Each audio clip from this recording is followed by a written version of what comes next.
Ready? Be ready. Start.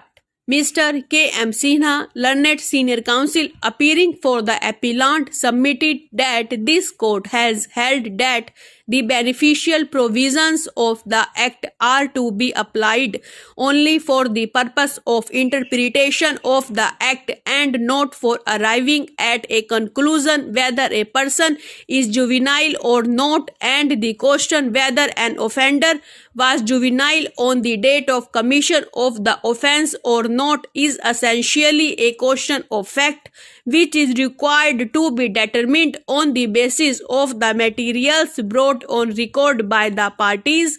He submitted that this court has held that Section 35 of the Evidence Act, which provides that an entry in a register maintained in the ordinary course of business by a public servant in discharge of his official duty or by any person in performance of a duty specially enjoined by the law of the country will only apply if the conditions mentioned in Section 35 are fulfilled. Full stop, new para.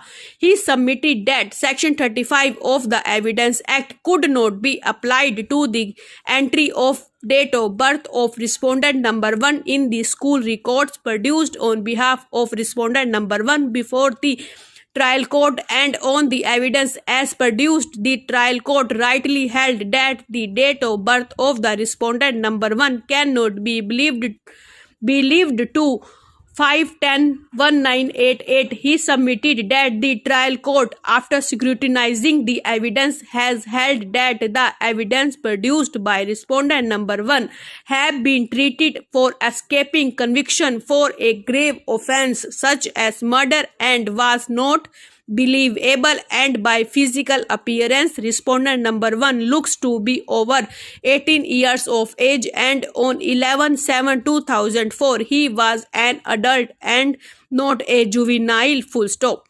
He submitted that this finding of the trial court on a question of fact with regard to the age of respondent number 1 could not be disturbed by the High Court in a revision, new para. In support of this proposition, he relied on Sita Mani Rao versus State of UP 19864 SCC 447, in which this court has held that the High Court, while exercising its jurisdiction under Articles 226 and 227 of the Constitution, should not interfere with a finding of fact of the inferior court or tribunal except where the findings was perverse and not based on any material evidence or has resulted in manifest injustice. Full stop.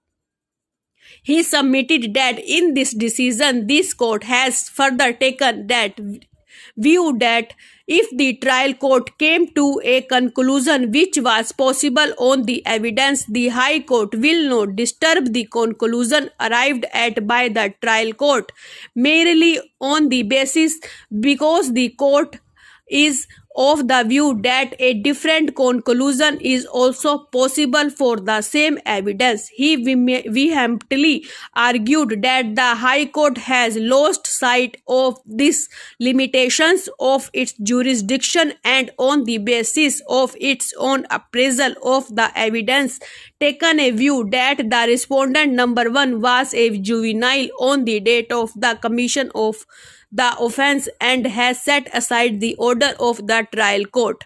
It may be mentioned that a writ petition under Article 32 of the Constitution was filed by a member of the Central Administrative Tribunal contending that the decision in S.P. Kumar versus Union Bank of India versus 1987 within bracket 1 SCC 124 equated the Central Administrative Tribunal with the High Court, and therefore its chairman should be acquitted with the Chief Justice of a High Court, and the Vice Chairman and members must be acquitted with the sitting judge of the High Court in all respects.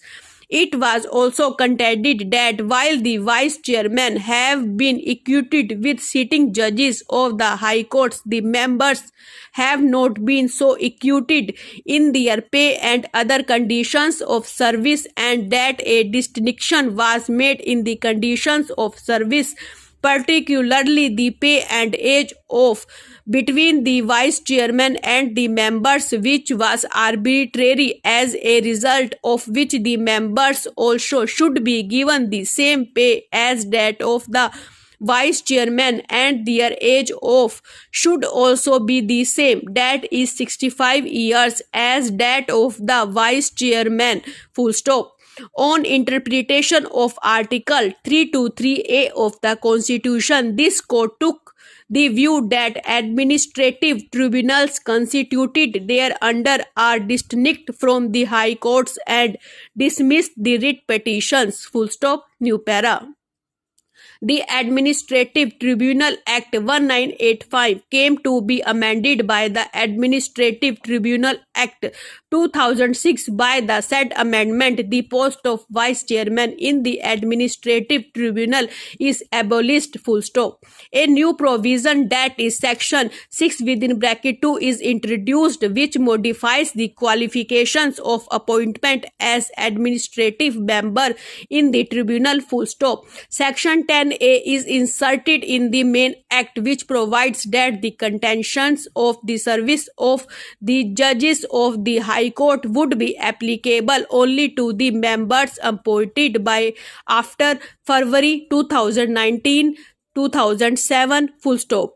The newly inserted section 10A restricts the total term of the members of the administrative tribunals to 10 years, though by the said amendment the age of 4A members is raised from 62 to 65 years. Further, section 10A postulates consideration of a case of a member for reappointment by selection committee after February 19, 2007. Section 12 within bracket 2 of the Administrative Tribunal Act 1985 is amended, and power is conferred on the appropriate government to designate the vice chairman for the purpose of performing certain duties and functions of the chairman. The case of the petitioner is that the post of vice chairman was in existence in the administrative tribunal since its inception, which enabled the judges of various high court to opt for the central administrative tribunal and provide an opportunity in the nature of promotion of the members of the administrative tribunals to the post of vice chairman. According to the petitioner, the abolition of the said post now would create an anomalous situation in the structure as well as administration of the tribunals if any high court judge is to be appointed only as a member, and therefore the abolition of the post of the vice chairman is unconstitutional. Full stop. New para. On and careful reading of the aforesaid paragraphs of the election petition contained in Annexure 1 of the writ petition, it is clear that election petition contains an adequate statement of all materials facts on which the allegations of not only illegality in counting of votes are founded, but specific allegations of manipulation and fraud played by returning officer while counting of votes were leveled with material particulars.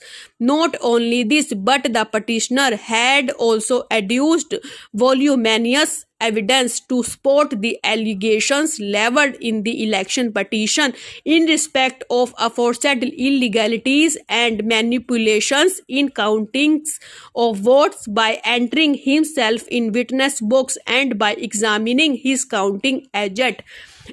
Full stop. New para. The aforesaid version of election petition was also supported by other candidates by filing their affidavits before the election tribunal, which clearly established that the petitioner has adduced sufficient evidence affording a good ground for believing that manipulation was done and fraud was played while counting of votes by returning officer. Therefore, in my opinion, the only way to decide the dispute and to do complete justice between the parties was order of recounting of votes, full stop, new para.